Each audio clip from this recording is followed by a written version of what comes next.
दोस्तों 22 अप्रैल 2025 की वो काली शाम जब कश्मीर की हसीन वादियों में गोलियों की गूंज सुनाई दी और 26 लोग मारे गए, पूरे देश का दिल दहल उठा। पर अब आज 29 जुलाई है। संसद में गृह मंत्री ने जो खुलासे किए उसने साफ कर दिया ये सिर्फ एक हमला नहीं था बल्कि एक पाकिस्तान प्रायोजित हाईटेक टेरर प्लान था। और इसका करारा जवाब हमने दिया ऑपरेशन महादेव। ये सिर्फ एक इनकाउंटर नहीं बल्कि आतंक की कमर तोड़ने वाली रणनीतिक कार्रवाई थी, जहां सिर्फ बंदूकें नहीं, सैटेलाइट, डिजिटल फॉरेंसिक और खुफिया तंत्र की असली ताकत दिखाई गई। आज की इस वीडियो में आपको मिलेगा पूरा सच, आतंकवादियों के ठिकानों से लेकर संसद तक गूंजती गोलियों की गवाही। ये कहानी है सिर्फ जवाब की नहीं, इंसाफ की भी। वीडियो को पूरा देखिए ताकि आपका सिर्फ खबर ही नहीं, सच का चेहरा भी आपके सामने आ सके। और दूसरी बात, आज आप देखें नागपंचमी है, सावन का महीना है, शिव जी को लाखों लोग पूजा कर रहे हैं। वहीं आज ऑपरेशन महादेव के नाम से उन आतंकियों को ढेर किया गया जिन्होंने पहलगाम की घटना की थी। नमस्कार, मैं मनोज मिश्रा, आप देख रहे हैं यूनाइटेड भारत। पहलगाम अटैक 22 अप्रैल 2025 से लेकर कल शाम तक की संसद के अगर आप बहस देखें ऑपरेशन सिंदूर को लेकर के, जिस तरीके से विपक्ष ने कटाक्ष नहीं बल्कि सरकार को पूरी तरीके से घेरते हुए, और खासकर मुद्दे वही थे कि पहलगाम में निर्दोषों की जान आतंकवादियों द्वारा ली गई। उसके बाद ऑपरेशन सिंदूर हुआ, ऑपरेशन सिंदूर का होना और उस पे कई सवालों के साथ ट्रंप के बयान को लेकर के सरकार कल पूरी तरीके से कल शाम तक आप देखे होंगे सारे विपक्षी नेताओं के जबान पर उन घेरने का काम था और पूरी तरीके से घेरे हुए थे। पर आज इसीलिए कहा गया कि ये बात मजाक की भी है कि मोटा भाई जब किसी बात का जवाब देते हैं तो बड़ी मजबूती से देते हैं। मोटा भाई मतलब बड़े भाई को कहा जाता है, और मोटा भाई यानी गृह मंत्री अमित शाह जी जिस तरीके से ऑपरेशन महादेव के पूर्ण होने पर संसद को इस बात की जानकारी दी, यानी तैयारी कुछ और, जवाब कुछ और, बात कुछ और इसका उदाहरण हम लोगों ने धारा 370 को लेकर पहले हम लोग देख चुके हैं। आपके माध्यम से सदन को और सदन के माध्यम से पूरे देश को ऑपरेशन महादेव जो कल एक हुआ है इसकी जानकारी देना चाहता हूं। माननीय अध्यक्ष जी, कल ऑपरेशन महादेव में सुलेमान उर्फे फैजल जट, अफगान और जिब्रान, 3 आतंकवादी सेना, सीआरपीएफ और जम्मू कश्मीर पुलिस के संयुक्त अभियान में ऑपरेशन महादेव में मारे गए। और माननीय अध्यक्ष जी, ये जो सुलेमान है ए श्रेणी का लश्कर तोयबा का कमांडर था पहलगाम हमले में, और गगनगिर आतंकी हमले में वो लिप्त था। इसके ढेर सारे सबूत हमारी एजेंसियों के पास है। अफगान ए श्रेणी का लश्कर तैयबा का आतंकवादी था और जिब्रान भी ए ग्रेड आतंकवादी था। और माननीय अध्यक्ष जी, मैं सदन को और सदन के माध्यम से पूरे देश को बताना चाहता हूं, जिन्होंने बैसरन घाटी में हमारे प्रवासियों को, नागरिकों को मारा था, ये तीनों आतंकवादी ये थे और तीनों मारे गए। मित्रों, आतंकी घटनाएं कोई पहली बार नहीं, बहुत बार हो चुकी। पहली बार अन्य घटनाओं से कुछ अलग था कि उन यात्रियों से उनकी जाति और धर्म को पूछ करके जिस तरीके से उनको मारा गया, और पुरुषों को मारा गया, पत्नी बच्चों को छोड़ दिया गया। वो दर्दनाक घटना अगर आप याद करें तो आज भी वो हनीमून मनाने गए थे, किसी की शादी 10 दिन को हुई थी, किसी की शादी 15 दिन, किसी की 5 दिन, किसी का बेटा, किसी की बहू, इस तरीके से जो एक ये घटना हुई। क्योंकि आतंकवादी घटनाएं जब कभी भारत में अक्सर पाकिस्तान द्वारा, उन्हीं के द्वारा प्रायोजित होती है, कभी बम फोड़ देना, कभी ट्रेनों में, कभी ब्लास्ट कर देना, लेकिन उसमें जाति, धर्म, महिला, पुरुष, बच्चा नहीं देखा गया। पर पहली बार ऐसी घटना हुई है पहलगाम में जिसमें चिन्हित किया गया। और चिन्हित करके 2 बातें अगर आपको याद होगी, एक तो धर्म कौन सा है और दूसरा जाकर के बता देना मोदी को। सख्त कार्रवाई होनी चाहिए उनके ऊपर। ऐसी कार्रवाई होनी चाहिए कि 1-2 टके के आतंकवादी भारत सरकार को चैलेंज करके चले गए। मेरी बहू से कहा कि मोदी को बता देना, मैं तुझे नहीं मार रहा हूं। सरकार को ऐसी कार्रवाई करनी चाहिए कि वो 7 पुस्तक तक भूल जाए किसी को मारना। यानी एक चुनौती थी उस आतंकियों द्वारा, ये मैसेज था, ये बताने का प्रयास किया गया कि हम आए भी हैं, घुस के मारे भी, और किस संप्रदाय के लोगों को मारे ये मुझे लगता है छुपा नहीं। ये अलग बात हो गई कि बाद में बहुत सारी चीजें हुई, कल तक शाम तक के सवालों में आपने देखा इन सब बातों की चर्चा न हुई, लेकिन इनिशियल जो investigation, intelligence collection, interrogation, marathon, Amit Shah ने बताया कि पहलगाम में 1055 लोगों को 3 घंटे से ज्यादा पूछताछ किया गया। सीधी जानकारी ऑपरेशंस लोकल फैमिली मेंबर से ली गई, कंपोजिट स्केच तैयार किए गए, विरोधी समर्थन 2 स्थानीय निवासी बशीर और परवेज को हिरासत में लिया गया, जिन्होंने आतंकवादियों को आश्रय दिया था।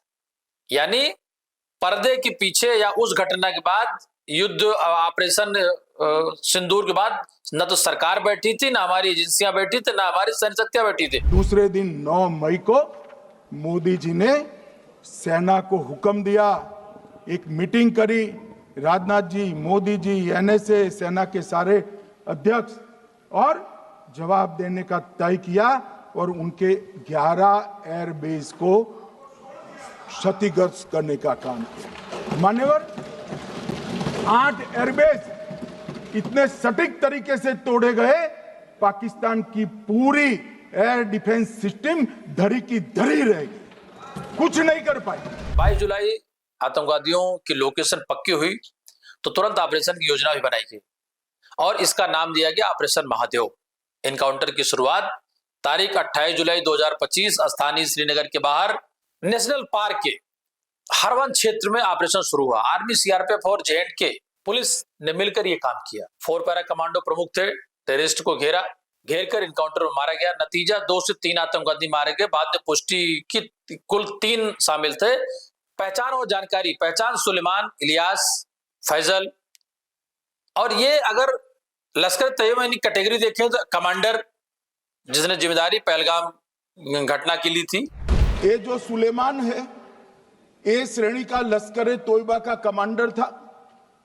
पहलगाम हमले में और गगनगिर आतंकी हमले में वो लिप्त था। इसके ढेर सारे सबूत हमारी एजेंसियों के पास है।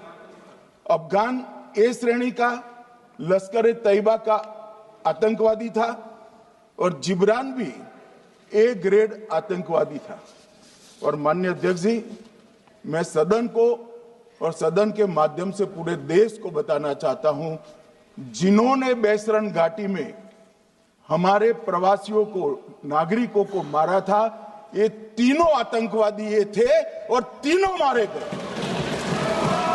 पाकिस्तान कनेक्शन, ये भाई हम पहले भी बार कह चुके हैं, फिर कह दें, क्लियर एविडेंस, वोटर आईडी 2 का आतंकवादियों के पास पाकिस्तान वोटर आईडी पाई गई। चॉकलेट उनके पास जो था पाकिस्तान मेड चॉकलेट मिली। ये सब पाक ओरिजिन की पुष्टि करते हैं। जैसे अमित शाह ने संसद में कहा और बयान दिया कि अमित शाह ने लोकसभा में बात कही कि ये सिर्फ न रिवेंज नहीं था, बल्कि टेररिज्म विरोधी सरकार की नीति को स्पष्ट अभिव्यक्ति थी। उन्होंने अपोजिशन पर भी निशाना साधा है कि पाकिस्तान उन्मुख विचारधारा की रक्षा की कोशिश की। अमित शाह ने स्पष्ट किया कि सरकार के पास साक्ष्य और कोई संदेह नहीं। ऑपरेशन महादेव एक स्ट्रेटेजिक टेक्नोलॉजी एस्पेक्ट, यह मिशन आईबी, आर्मी, सीआरपीएफ और जम्मू एंड कश्मीर पुलिस ने ज्वाइंट संयुक्त कार्रवाई की। Human intelligence, surveillance technology, forensic sciences ने मिलकर ऑपरेशन को सफल बनाया। आतंकवादियों को देश से बाहर जाने से रोका गया था। ये बात मैं दबाव देकर इसलिए कह रहा हूं कि बार बार ये होती थी कि पुलवामा के लोग आज तक आतंकवादी आज तक नहीं मिले, वो घटना, लेकिन पहलगाम का भी वही हाल होगा। अगर आप मित्रों देखेंगे कल शाम तक का बयान, वो चाहे बहुत सारे टीवी चैनलों की बात कर लें, बहुत सारे सोशल प्लेटफॉर्म की बात कर लें, वो एक बार गला फाड़ फाड़ के कहा करते थे कि पुलवामा जैसे ही हाल पहलगाम का होगा। लेकिन ये जो घटना ऑपरेशन महादेव की जो सफलता है और आतंकवादियों की शिनाख्त से लेकर के सारे सबूत साक्ष्य जो सदन में पेश किया गृह मंत्री ने, ये अपने आप में एक बड़ी बात है कि ये बदला हुआ भारत है और ये घुसकर मारता जो एक पंचलाइन है, आप इस बात को समझने का प्रयास करें तो वो सच साबित हुई। क्योंकि जिन परिवारों के लोग ये चाहते थे कि ऑपरेशन सिंदूर तो उन ठिकानों पे हमला था, लेकिन जिन्होंने ये कांड किया उनको देश से बाहर नहीं जाने देना और फिर उनको ढूंढकर मारना, ये अपने आप में एक बड़ा अचीवमेंट था, क्योंकि दोबारा आने वाले आतंकवादी जो कभी आने की सोचेंगे भी, तो वो कम से कम उनको ये पता होगा कि पहले की जैसे घटनाएं नहीं कि आप हम जाएंगे, मारेंगे और मार के वापस आ जाएंगे और हमारा कुछ नहीं होने वाला। संसद में रखे गए सबूत, हथियारों की फोरेंसिक जांच, सैटेलाइट और साइबर ट्रैकिंग और सेना की साहसिक कार्रवाई साबित करती है कि अब भारत चुप नहीं बैठता, जवाब देता और दुश्मन को उसकी ही भाषा में समझाता है कि अगर तुमने ये किया तो इसके बदले हम ये करेंगे।